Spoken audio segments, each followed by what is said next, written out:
I wrote myself a line of words. It says, "Since the land remade me, I will still stand in this world as another me." It has been encouraging me to fight ever since. When I was pulled out, my head was covered in blood. Then this young soldier put his hat over my head and said, "Don't get cold, I have to save others." Extracts from CCTV article Tangshan Earthquake Survivors Recount Their History. This was the Tangshan Earthquake of 1976, and this is the good, the bad, and the pure evil. So the Tangshan earthquake had two main shocks, one at 3:42 a.m. with an estimated strength of 7.6. The shake would be shallow, creating surface rupture in 5 segments. The second shock hit hours later at 6:45 p.m. A lot of aftershocks followed, with at least 12 having a strength of 6 or more. The first aftershock came at 7:17 a.m. with a magnitude of 6.2. Many buildings would be damaged or destroyed. The aftershock zone remains seismically active, producing its own sequence of aftershocks that ended officially July 17, 2020. The Tangshan earthquake was July 28, 1976. The damage. Damage really depended on two factors. First, intensity of the shaking, which depended on the magnitude rupture, distance from the epicenter, and nature of the soil and topography.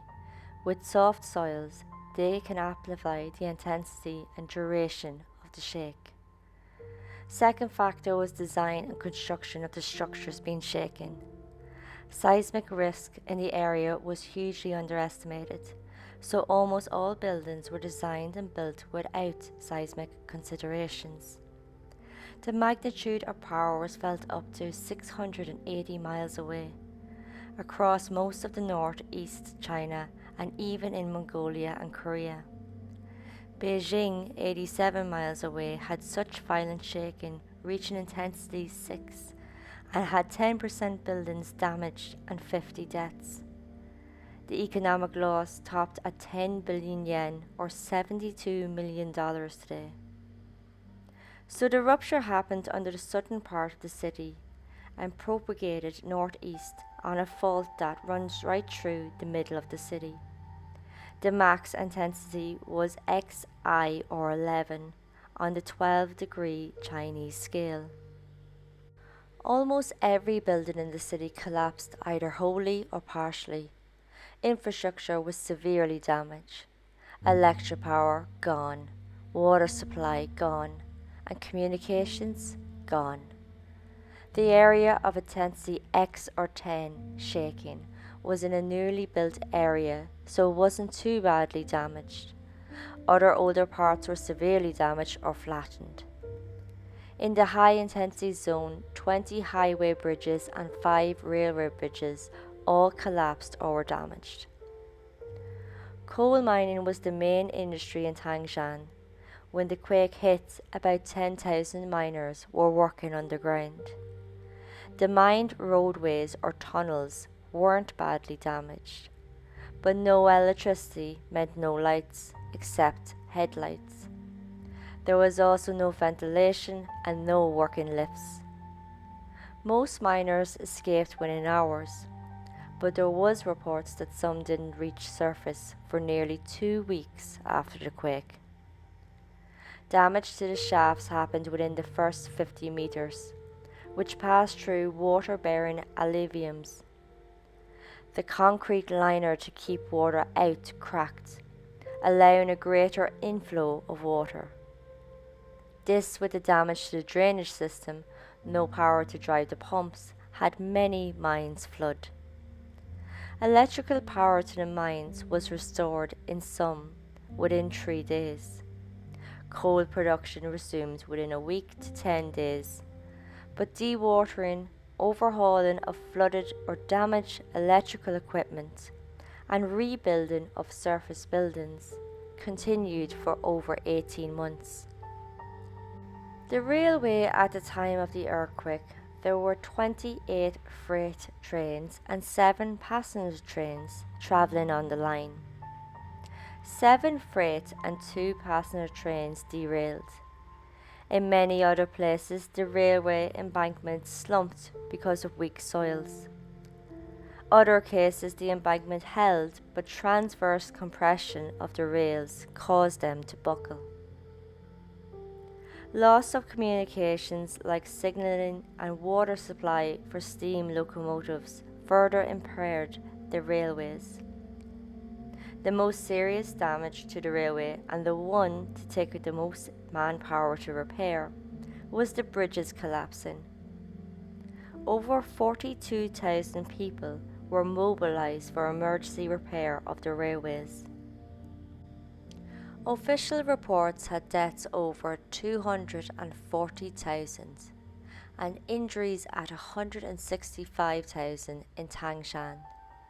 But when you take into account the missing and those injured who died later, scholars accept a number of over 300,000 dead, making it the deadliest earthquake in China.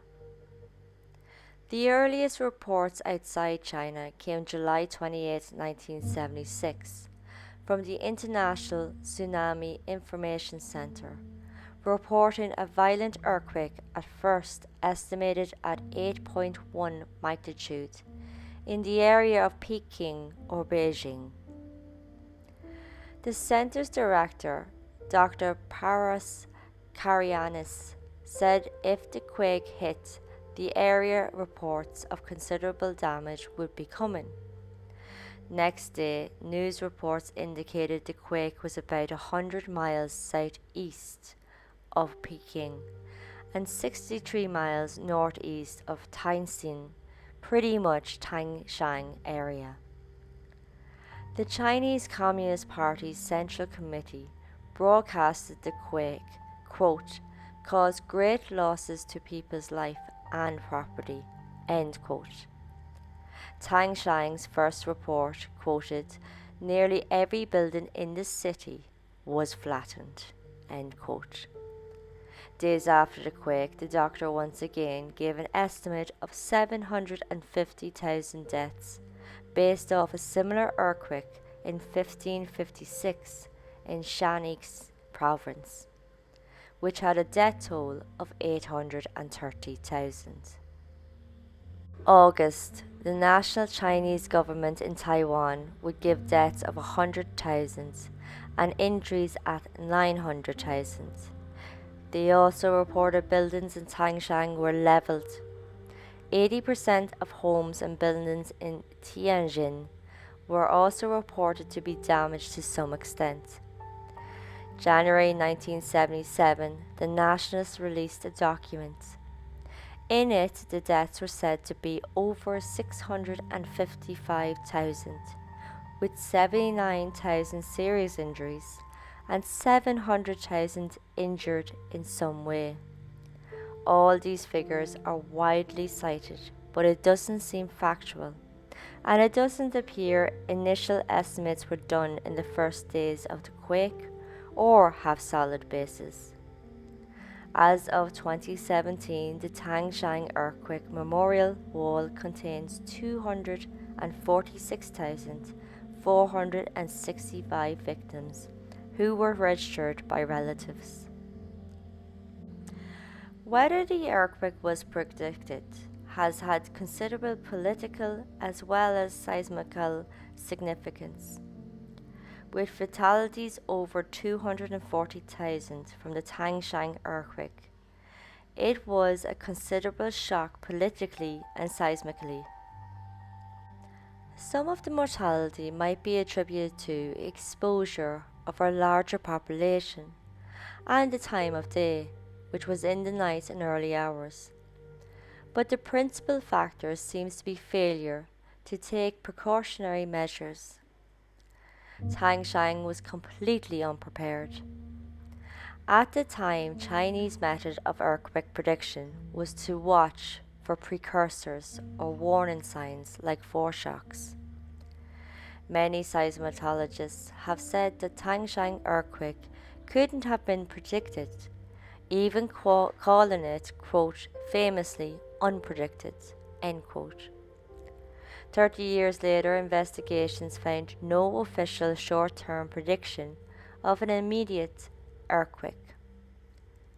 Now there was many unofficial predictions, but nothing of scientific basis. There was no foreshock warning to Tangshan, but several at the State Seismological Bureau or SSB wanted to warn of an impending earthquake that was going to happen in the area of Beijing to the Bohai Sea, and this was discussed at many meetings. One of these meetings was a week-long national conference on earthquake predictions and preparation. This meeting happened July 14th in Tangshan, 2 weeks to the date before the earthquake. At this meeting, Wang Qingmin warned an earthquake of a magnitude 5 or above could happen in Tangshan area from July 22nd until August 5th. But there's a disagreement in the SSB had confusion if the next large earthquake would happen east or west China, and in the May had concluded no major earthquake would happen in Beijing, Tangshan area. Tangshan would be hit in July, and 3 weeks later, a 7.2 Songpan Pingwu earthquake happened, meaning the argument of a west earthquake was entirely wrong.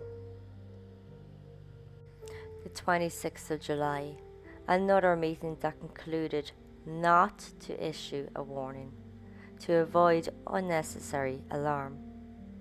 The next morning, July 27th, an emergency meeting.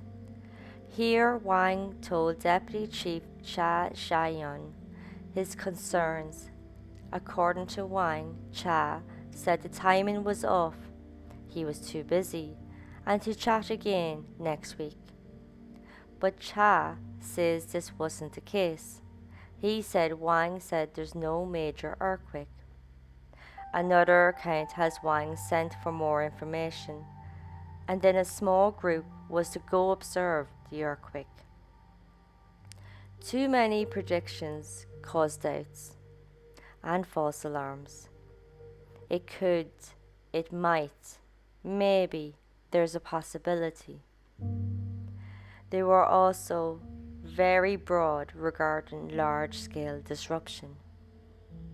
Disruptions like October 1976, issued by the Shawanese province, had 65% of the population lines disrupted for half a year. It was estimated 400 of 900 million Chinese spent some nights in temporary earthquake shelters. So the dilemma came: increased sensitivity to the possibility of an earthquake, thus increasing false alarms, all of which had a significant cost. To compare other earthquake death tolls in China to Tangshan has issues relating to uncertainty. The Shawanese earthquake in 1556, magnitude believed to be 8, was one used to compare. It was said to be the deadliest, with 830,000 deaths, but this has been argued ever since. Some say 530,000 deaths was more accurate, and the rest to reach 830,000 was due to after, from exposure, disease, famine, or people vanishing because of economic collapse. Although not prepared, Tangshan didn't have common secondary disasters like fires, tsunamis, landslides, or floods. A dam above Tangshan was badly damaged but held. The immediate huge response by the government had thousands rescued in the first 2 days, and prompted attention to getting clean water, food, and health, avoided mortality from epidemic disease and starvation that would normally follow such disasters. And that is the story of the Tangshan Earthquake of 1976. Like and subscribe to my YouTube and podcast, and join me next time for the story of Pol Pot, a 2-part video, as Mr. Pot's story is a long one. A Cambodian revolutionary, dictator, and politician. Under his administration, Cambodia was converted into a one-party communist state and perpetrated the Cambodian genocide.